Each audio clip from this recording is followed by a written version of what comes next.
കോഴിക്കോട് ജില്ലയിൽ വീണ്ടും തെരുവുനായ ആക്രമണമുണ്ട്. 3 പേർക്കാണ് പരിക്കേറ്റത്. വാണിമേൽ പാലത്തിന് സമീപം ചേടിയാലമുക്കിലാണ് തെരുവുനായ ആക്രമണം ഉണ്ടായത്. 2 പഞ്ചായത്തുകളിലായി 16 പേരെ ആക്രമിച്ച തെരുവുനായയാണ് വീണ്ടും ആക്രമണം നടത്തിയത്. സാനിയോ മനോ വിവരങ്ങളുമായി. സാനിയോ, കോഴിക്കോട്ടെ തെരുവുനായ ആക്രമണത്തിന്റെ വിവരങ്ങൾ അടിക്കടി വരികയാണ്. ഇന്നിപ്പോൾ 3 പേർക്കാണ് പരിക്കേറ്റിരിക്കുന്നത്. എന്താണ് വിശദാംശങ്ങൾ?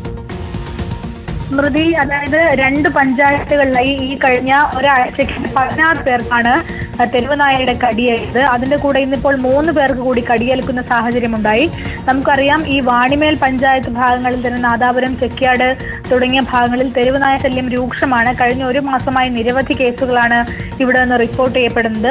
വാണിമേൽ പാലത്തിന് സമീപം ചേടിയാലമുക്കിലാണ് ഇന്ന് 3 പേരെ പട്ടി ആക്രമിച്ചത്. പ്രദേശവാസിയായ മൊയ്തു, അതുപോലെ ഒരു ബംഗാൾ സ്വദേശി, മറ്റൊരാൾ എന്നിവരെയാണ് പട്ടി കടിച്ചത്. 3 പേർക്കും കാലിനാണ് കടിയേറ്റിരിക്കുന്നത്. പരിക്കേറ്റവർ നാദാപുരം ഗവൺമെന്റ് ആശുപത്രിയിൽ ചികിത്സ തേടി. നാട്ടുകാരെ ആക്രമിച്ച ശേഷം ഓടിപ്പോയ നായയെ ചത്ത നിലയിൽ കണ്ടെത്തുകയും ചെയ്തിട്ടുണ്ട്.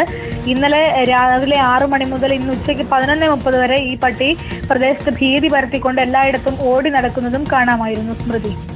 സാനിയോ മനോമിയാണ് വിവരങ്ങൾ നൽകിയത്.